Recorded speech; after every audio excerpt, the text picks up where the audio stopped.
আসসালামু আলাইকুম ছোট বন্ধুরা। আজকে আমি একটা জাহাজ ড্র করে তোমাদের দেখাবো, যেন তোমরা খুব ইজি ভাবে সেই ড্রটা করতে পারবে।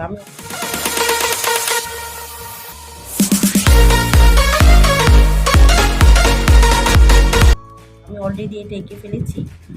এটা জাস্ট আমরা একটা হাফ সার্কেল না, চাঁদের মতো আঁকছি। আর এদিক দিয়ে একটা নিচুভাবে এঁকে নিয়েছি, জাস্ট নৌকার দুই সাইডে আঁকার জন্য। আর ভেতরের এই অংশটা আমরা আঁকলাম। এবার ভেতরের যে কাজগুলো আমরা একটু করছি, দেখে তোমরা বুঝতে পারবে। আর এই জায়গাটা একটু ফাঁকা ফাঁকা লাগছে, যেহেতু বোট আঁকছি বা জাহাজ আঁকছি বা নৌকা আঁকছি, যেটাই হোক না কেন, সেটা তো একটা নদীতে বা সাগরে ভাসছি, যার জন্য আমি নিচেটুকুটা আঁকিনি। নিচেটুকুটা আমরা যেটা করবো, পানির ঢেউয়ের মতো ঢেউ দিয়ে দেবো, এটাতে তোমাদের সুবিধা হবে। জাস্ট আমি একটা ঢেউ দিয়ে রেখে দিলাম। এবার এই একটা নৌকা করলাম। এবার নৌকার সাথে আমরা একটু পাল দেওয়ার চেষ্টা করি, নৌকাতে একটু পাল দিলে ভালো লাগবে। আমরা ফ্রি হ্যান্ডে আঁকবো, একটু আঁকা বাঁকা হলে প্রবলেম নাই, তোমরা একটু চেষ্টা করবা ফ্রি হ্যান্ডে আঁকা। ফ্রি হ্যান্ডে আঁকলে কী হয়, হাতের ক্যাপাসিটিটা বাড়ে, ভালো হয়। প্রথম অবস্থায় একটু আঁকা বাঁকা হোক, সমস্যা নাই, কিন্তু আমি একটু চেষ্টা করবো ফ্রি হ্যান্ডে আঁকা। ঠিক আছে, আশা করি তোমাদের ভালো লাগবে। আমি এবার আরেকটা পাল আঁকার চেষ্টা করছি। তোমরাও এভাবে এই যে লম্বা লম্বি একটা, যেটা আমরা একটা বাঁশ সাহায্যে দাঁড়িয়ে আছে পালটা, এভাবে এঁকে নিই। আর এইটা আছে আমরা জাস্ট ত্রিভুজ আকৃতি, কিন্তু একটু বাঁকানো। পালটা তো হাওয়ায় হেলে যায়, সেই জন্যে যেটার মধ্যে হাওয়া ঢুকছে এরকম একটা ফিল বোঝানোর জন্য। এবার এই পালটাকে জাস্ট রশি দিয়ে টেনে এখানে বাঁধা আছে, সেটা আমরা এঁকে নেব। ঠিক আছে, এই পালের মধ্যে আমরা একটু, অনেক পালে ছেঁড়া থাকবে, যেটা আমরা অন্য কালার দিয়ে বোঝাতে পারি। আমরা এভাবে চেষ্টা করব ন্যাচারাল ফিল নিয়ে আনার জন্য। এই তো, এবার আমরা এখানে যে নদীটা আছে, সেই নদীটার কিছু ঢেউ দিয়ে দিব এইভাবে। ঠিক আছে, এটা ওভারঅল আগে এখানেও কিছু মিসিং আছে। আমরা তো শুধু নদীটা আঁকলে চলবে না, নদীর পেছনে আমরা কিছু আঁকার চেষ্টা করব। এটা কি আঁকবো, নদীর পেছনের দিকে একটু পাহাড় আঁকার একটু চেষ্টা করি, দেখি তোমরা পাহাড় আঁকতে পারো কিনা। জাস্ট এইভাবে উঁচু নিচু একটা টিলার মতো এভাবে এঁকে নেব, যেন বোঝা যায় যে দূরে আমাদের পাহাড় দেখা যাচ্ছে। এভাবে বুঝে দিব, তোমাদের সহজ হবে। এই তো, এখন স্কাইটা যেহেতু ফাঁকা আছে, আমি স্কাইকের মধ্যে কিছুটা মেঘ এঁকে দিই, তাহলে ভালো লাগবে। এটাকে কালার করলে পারে ভালো সুন্দর। এই তো ওভারঅল আমাদের আঁকা এটা। আমরা এটাকে এবার কালার করার চেষ্টা করব। এখন আমরা কালার করি। আমরা যখন কালার করব, আমরা যেহেতু এটা প্যাস্টেল কালার করছি, সেক্ষেত্রে কী করব, যখন আমরা কালার করব তখন ভাববো যে উপর থেকে আমরা যেন নিচে নেমে আসি, তাহলে কি হয়, আমাদের যে হাতে লেগে যাওয়ার একটা পসিবিলিটি থাকে, সেটা থাকবে না। ছোটোদের জন্য এটা পারফেক্ট হবে।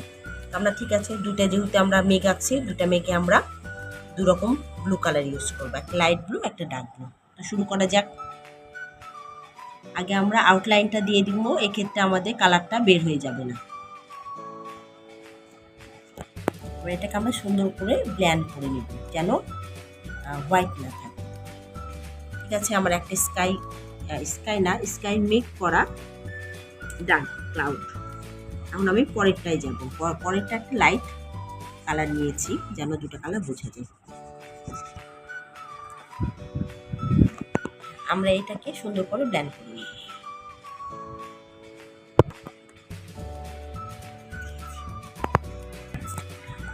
আমাদের মেঘটা করা হয়ে গেছে। আমরা এখন পাল, যেহেতু আমি বলেছি যে উপর থেকে আমরা করব, সেক্ষেত্রে পাল থেকে শুরু করবো। আমরা আগে বাসটা করে নেব, যে আমরা বাসের সাহায্যে যে পালটা ঝুলিয়ে রাখছি, সেইটা জাস্ট আমরা একটু ব্রাউন কালার দিয়ে বুঝিয়ে দেবো যে এখানে একটা বাস আছে, একটা স্টিক। আর এটাকে সেট দেওয়ার জন্যে আমরা এটার সাইডে একটু কালার করে নেব, যেন বোঝা যায় যেটা সেটিংটা হয়ে গেছে। ডান। এবার আমরা পালের মধ্যে যে ছেঁড়া অংশগুলো থাকে আমাদের, সেগুলো আমরা একটু কালার করব।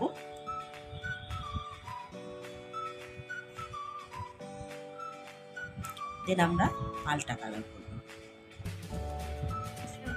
পালটা আমরা একটু গ্রিন দেওয়ার চেষ্টা করছি। গ্রিনে আমরা 2টা গ্রিন ইউজ করব, তাহলে আমরা আমাদের শেডিংটা আসবে ভালো।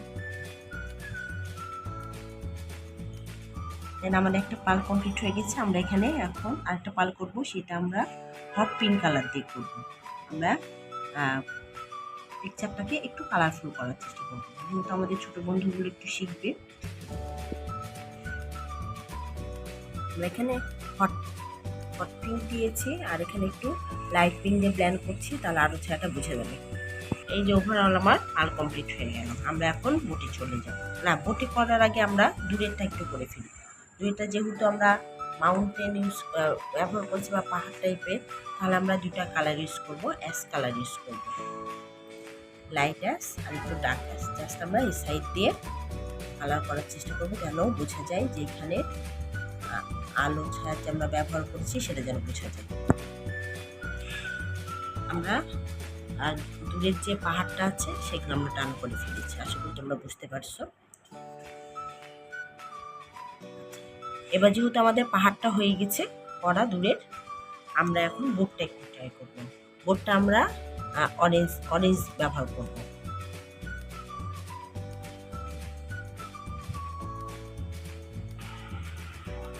আমরা এখন ব্রাউন কালার দিয়ে একটু সেট দেব অরেঞ্জের মধ্যে। আর ভিতরে আমরা একটি স্কিন কালার আছে, সেই স্কিন কালারটা ট্রাই করব।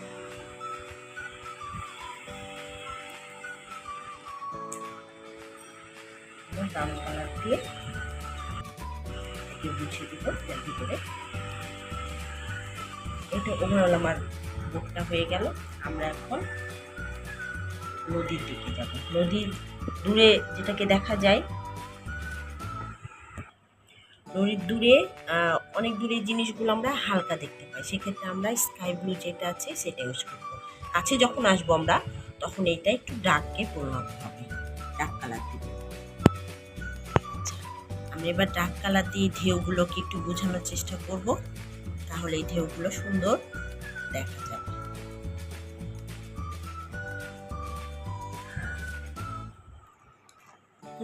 এরপর আমরা লাইট কালারটা দিয়ে এটাকে ব্ল্যান্ড করব, তাহলে আমাদের ঢেউগুলো স্পষ্ট বোঝা যাবে।